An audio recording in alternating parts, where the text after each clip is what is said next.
Many people might be surprised to learn Donald Trump isn't an only child. He's actually the middle kid, the second son of Fred and Maryanne Trump. They had 5 kids in all, growing up in a wealthy part of Queens. I've always had a good relationship with my family, including my mother and father. While Donald went into politics, his siblings mostly stayed out of the spotlight. Here's a look at his relationships with each of them, starting with the brother who shaped him the most. I had a brother, Fred. Great guy. Best looking guy. Best personality. Much better than mine. Fred Trump Jr., known simply as Fred, was the eldest, and the one with the most heartbreaking story. He was a strong guy, but it was a tough thing that he was going through. He was originally meant to take over the family's real estate empire, but he had other ideas. Fred tried working for his dad, but the two clashed so badly that he eventually walked away, becoming a pilot for TWA instead. Donald, ever the businessman, reportedly couldn't understand it, joking, "What's the difference between what you do and driving a bus?" Not exactly a supportive little brother moment. I have like a bad personality compared to Fred. Sadly, Fred's life unraveled as alcoholism took hold. He lost his flying job, divorced flight attendant Linda Clapp, with whom he had 2 kids, Mary and Fred III, and by his early 40s, he was living in his parents' attic. Fred died of a heart attack in 1981, only 42 years old. Even Donald later admitted the pressure on Fred, from both their father and himself, hadn't helped. Talking to Vanity Fair years later, Trump reflected, "Perhaps unknowingly we did put pressure on him. We assumed that real estate came rather easy to us, and it should have come easily to him. I had success, and that put pressure on Fred too." Fred's death left a lasting impression on Donald. In 2017, as president, he told an audience about his brother's advice. He had a problem with alcohol, and he would tell me, "Don't drink. Don't drink." Trump says that warning stuck, which is why even today he steers clear of booze and famously sticks to Diet Coke. And to this day, I've never had a drink, and I have no longing for it. But Fred's story didn't fade quietly. Years later, when Fred Sr. passed away, Fred Jr.'s children learned their inheritance would be far less than they'd expected. They sued the Trump family in 2000, accusing Donald and his siblings of cutting off medical coverage for Fred III's baby, who has cerebral palsy. A couple of years ago, I called him. I said, "Donald, the fund's running out." And without hesitation, he said, "Your son doesn't recognize you. Let him die and move to Florida." Donald's blunt response to the New York Daily News? "When they sued us, we said, why should we give him medical coverage?" Was I surprised? I don't think you could hear something like that and not be surprised. But that is what he has become. The case was eventually settled, but it exposed a bitter family rift. Donald's older sister, Maryanne Trump Barry, took a completely different route. While their dad didn't see a place for his daughters in real estate, Maryanne carved out her own path in law. Permit me to congratulate you on entering the best job in law. Criminal cases, at least some of you will find, as I have, are the most interesting and, yes, the most gripping part of that job. She climbed the ladder to become a federal judge in New Jersey and later a senior appellate judge for the Third Circuit, just one step below the Supreme Court. That's pretty impressive, right? Maryanne wasn't shy about speaking her mind, even about Donald.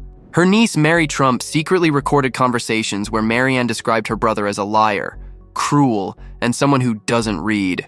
What they're doing with the kids at the border, I mean... Well, he's always been this way. I mean, I guess... But he was a tough kid, right?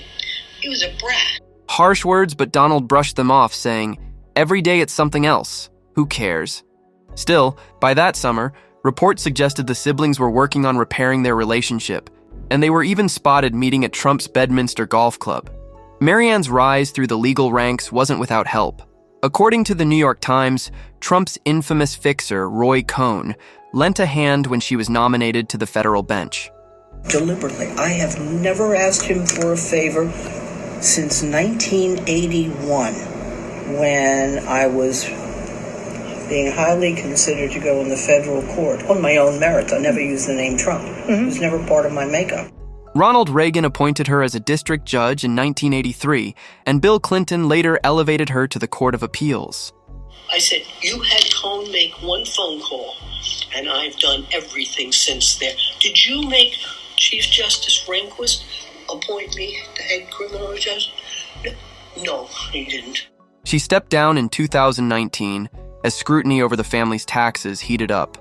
When Maryanne died in 2023 at 86, Donald shared a lengthy tribute on Truth Social, praising her elegance, intellect, and career, but also complaining that the media had treated her mercilessly after he ran for president. Her life was largely problem-free, perfect, until I made it difficult for her, he wrote with that familiar Trump flair. Next up in the Trump lineup is Elizabeth Trump Grau, the sibling you almost never hear about. Elizabeth is the third in the family pecking order and easily the most private. Like the rest, she grew up in that big house in Jamaica Estates and went to the Kew Forest School before heading off to Southern Seminary College. While real estate wasn't an option for the Trump daughters, Elizabeth made her own way, carving out a career as an executive at Chase Manhattan Bank. Not bad, right? Achievement is something that really gives you great pleasure. In 1989, she married film producer James Grau, with sister Maryanne officiating the ceremony, a really sweet moment between them. For a while, the couple lived in upscale West Hampton Beach, Long Island, but eventually they settled in sunny Florida, not far from Donald's Mar-a-Lago estate. So, if she ever wants to catch up with her famous brother, it's just a short drive. Donald described Elizabeth in The Art of the Deal as kind and bright, but less ambitious. A polite way of saying she's not exactly chasing the family spotlight.